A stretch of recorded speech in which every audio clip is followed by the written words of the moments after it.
Political science and public administration की smart study के लिए सब्सक्राइब करिए मेरा channel political science by doctor Shipra Verma and hit the bell icon for latest update of my videos.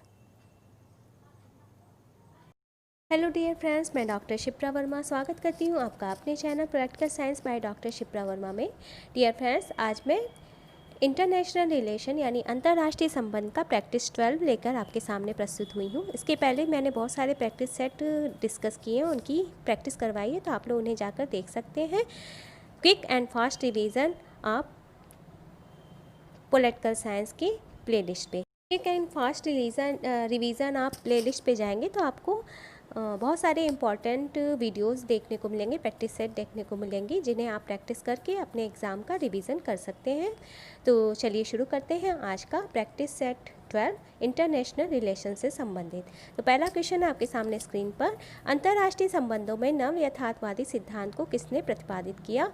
Who propounded the new realist theory in international relation? आपके option है, first A option is Hans J. Margenthaler, B option is K.W. Thompson, C option is Robert Dahl, and D option is Kenneth Waltz.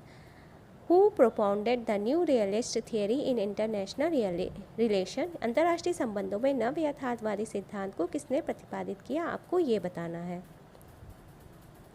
क्या ये मार्गेंथो है, क्या ये Thompson है, क्या ये रॉबर्ट डहल है, या क्या ये केनेथ वाल्ट्ज हैं?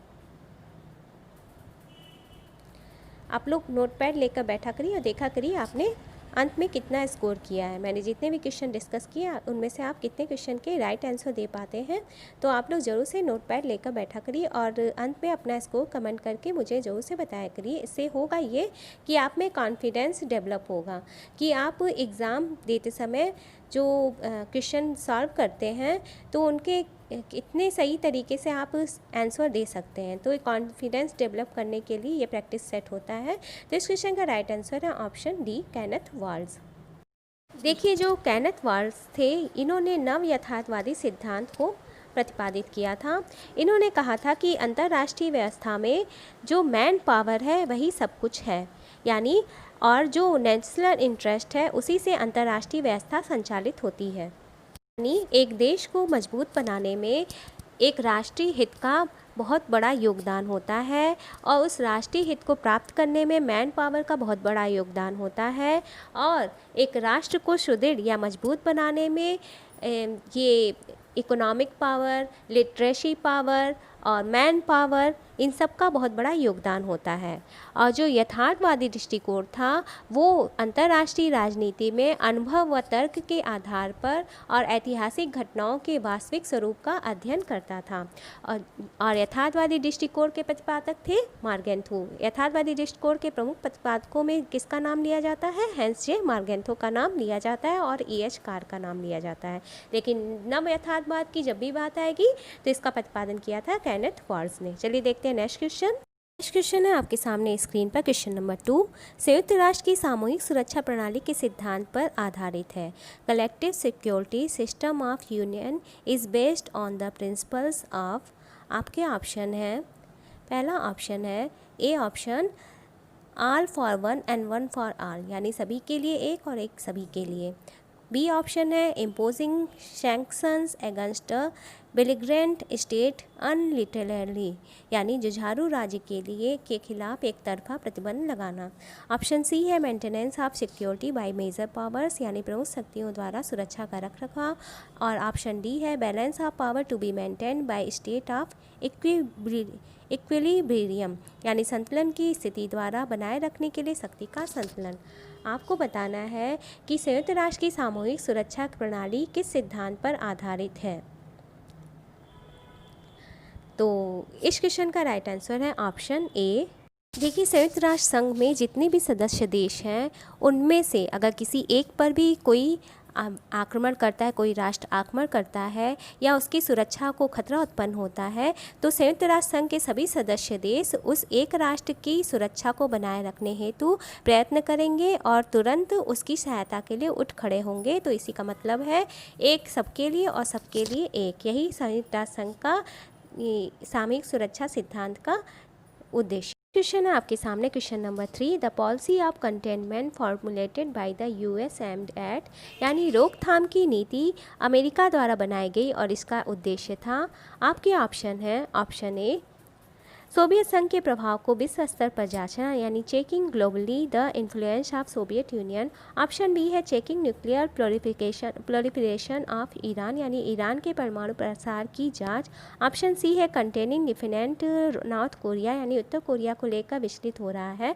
एंड ऑप्शन डी है लोगों की चीन की गणराज्य की विस्तारवादी नीति का मुकाबला करना, यानी countering the expansionist policy of People's Republic of China. आपको बताना है कि जो अमेरिका द्वारा कंटेनमेंट फार्मूला अपनाया गया है, रोकथाम की नीति अपनाई गई है, इसका प्रमुख उद्देश्य क्या था, आपको ये बताना है।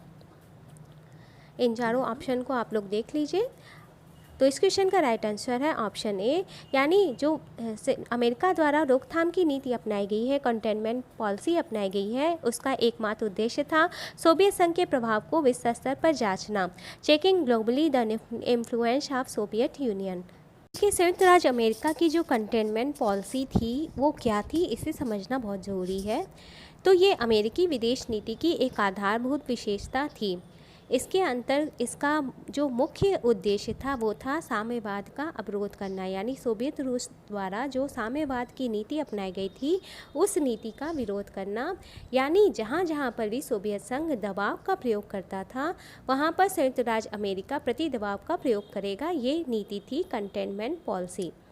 इसे प्रमुख विचारक जॉर्ज अर्ल ने कहा है कि सोवियत संघ नाजी खतरे से भी अत्यधिक बड़ा खतरा है, इसीलिए अमेरिकी विदेश नीति के अन्य सभी तत्व द्विपक्षीय या बहुपक्षीय सुरक्षा संधियां और सैनिक संगठन, विदेशों में सैनिक अड्डों की स्थापना करना, शस्त्रों की होड़ आदि साम्यवाद के अवरोधक की नीति के परिणाम थे। यानी साम्यवाद की नीति का अवरोध करने के लिए संयुक्त राज्य अमेरिका ने शस्त्रों की होड़, ये विदेशों में सैन्य संगठन स्थापित किए और शस्त्रों की होड़ में शामिल हुआ।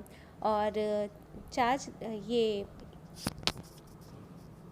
इस नीति का मेनली जो फोकस था वो था सोवियत संघ के विस्तारवादी कार्य में के मार्ग में विघ्न डालना, और एक तरह की ये अवरोधक नीति थी। और विश्व के किसी भी भाग में जहां सोवियत संघ और चीन अपना साम्राज्य फैलाना चाहते थे वहाँ पर संयुक्त राज्य अमेरिका उनका विरोध करने के लिए कृत संकल्प था, और यही अमेरिका की कंटेनमेंट पॉलिसी थी। और इस नीति के क्रियान्वयन में अमेरिका को यूरोप में सैनिक संधियां करने के लिए, अफ्रीका में संयुक्त राष्ट्र की कार्रवाई का समर्थन करने के लिए, दक्षिण पूर्व एशिया में खुले तौर पर युद्ध करने के लिए, लैटिन अमेरिका में विशाल स्तर पर दीर्घकालीन विकास सहायता योजनाओं का उत्तरदायित्व वहन करने के लिए प्रेरित किया। तो ये अमेरिका की एक विदेश नीति का एक भाग था कंटेनमेंट पॉलिसी, जिसका में मुख्य उद्देश्य था सोवियत रूस के साम्यवादी प्रसार का अवसान करना या रोकना। आपके सामने स्क्रीन पर क्वेश्चन नंबर 4, किसने घोषणा की थी कि राज्य वैश्वीकरण की उच्च शक्ति के समक्ष पीछे हट रहा है? Who declared that the state is retreating to the higher power of globalisation? आपके ऑप्शन है, ऑप्शन ए मैकलिन एवं Macmillan, option B George Schwarzenegger, option C Kenneth Waltz and option D Susan Strange. आपको बताना है कि किसने इस बात को डिक्लेयर किया था कि जो राज्य है वो वैश्वीकरण की उच्च शक्ति के समक्ष पीछे हट रहा है। Who declared that the state is retreating to the higher power of globalisation?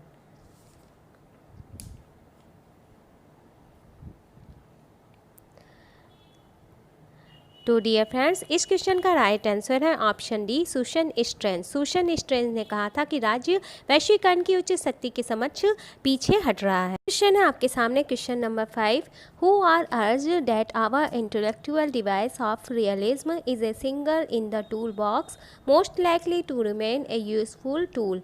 यानी किसने यह तर्क दिया था कि यथार्थवाद के हमारे बौद्धिक उपकरण मंजूषा यानी टूल बॉक्स में एकल सर्वाधिक उपयोगी उपकरण बने रहने की संभावना है? आपके ऑप्शन है, पहला A Holsti, option B is E H Carr, option C is Hans Morgenthau and option D is Stephen Walt. किसने यह तर्क दिया था कि यथार्थवाद के हमारे बौद्धिक उपकरण मंजूषा यानी टूल बॉक्स में एकल सर्वाधिक उपयोगी उपकरण बने रहने की संभावना है? तो इस क्वेश्चन का राइट आंसर क्या हो जाएगा, आपको ये बताना है। क्या ये स्टीफन वाल्ट है, क्या ये मार्गेंथो हैं, क्या ये E.H. कार है, या ये होलेस्टी हैं। तो इस क्वेश्चन का right answer option D, Stephen Walt. Stephen Walt ने यह कहा था कि यथार्थवाद के हमारे बौद्धिक उपकरण मंजूषा यानी टूल बॉक्स में एकल सर्वाधिक उपयोगी उपकरण बने रहने की संभावना है, क्योंकि यथार्थवादी उपागम क्या था।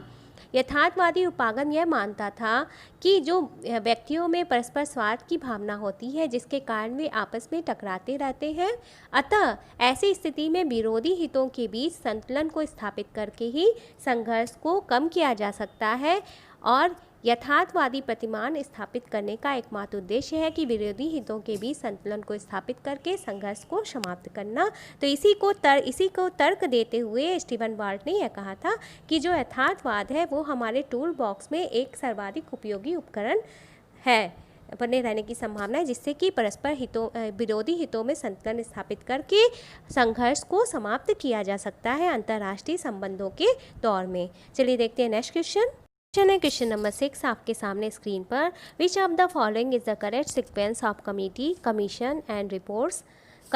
कमेटी, कमीशन और रिपोर्ट्स का निम्नलिखित में से कौन सा सही कालक्रम है, आपको ये बताना है। आपके सामने ऑप्शन ए है Masterman committee, then Brown Law committee, Gladstone committee, then Aitchison committee. Option B है Aitchison committee, then Gladstone committee, then Brown Law committee and then Masterman committee. Option C है एचिसन कमेटी या फिर Masterman committee, then Brown Law committee and then Gladstone committee, and option D है Gladstone committee, then Aitchison committee, then Masterman committee and then Brown Law committee. आपको ये बताना है जो कमेटियाँ दी गई हैं ऑप्शन ए, बी, सी और डी में, इनमें से सही क्रम से किस ऑप्शन में रखा गया इन कमेटी को, यानी ये जिस ईयर में इनका इस्टेब्लिशमेंट किया गया इन कमेटी, कमीशन या रिपोर्ट्स का, इनका सही सीक्वेंस क्या है। पहले कौन सा कमीशन या कमेटी बनी, उसके बाद कौन से कमीशन या कमेटी बनी, देन उसके बाद कौन सा कमीशन या कमेटी बनी, और सबसे लास्ट में कौन सी कमीशन या कमेटी बनी, आपको ये बताना है। तो इसे सही क्रम में आपको बताना है कि किस ऑप्शन में सही क्रम में इसे रखा गया है। आप लोग चाहें तो वीडियो को पॉज कर लिया करिए।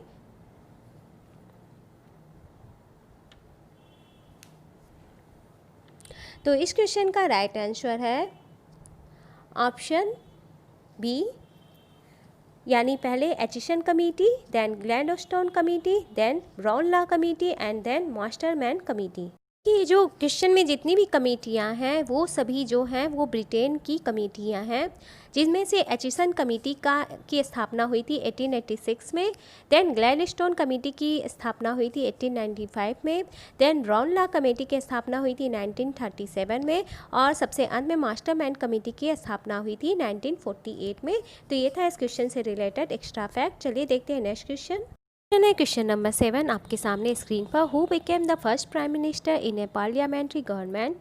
कौन संसदीय सरकार में प्रथम प्रधानमंत्री बना था। आपके ऑप्शन है option A William Pitt the Elder, option B Henry Pelham, option C William Pulteney and option D Robert Walpole. Who became the first prime minister in a parliamentary government. कौन संसदीय सरकार में प्रथम प्रधानमंत्री बना था, आपको ये बताना है। तो क्या ये विलियम पिट द एल्डर थे, क्या ये हेनरी पेलहम थे, क्या ये विलियम पुटेनी थे, या क्या ये रॉबर्ट वालपोल थे। आपको बताना है कि जब ब्रिटेन में संसदीय सरकार की स्थापना हुई तो उस समय संसदीय सरकार में प्रथम प्रधानमंत्री कौन बना था। तो इस क्वेश्चन का राइट आंसर है option D, Robert Walpole. Sir Robert Walpole 1721 में ब्रिटेन के पहले प्रधानमंत्री बने थे। तो ये था इस क्वेश्चन का right answer option D. Question number 8 है आपके सामने।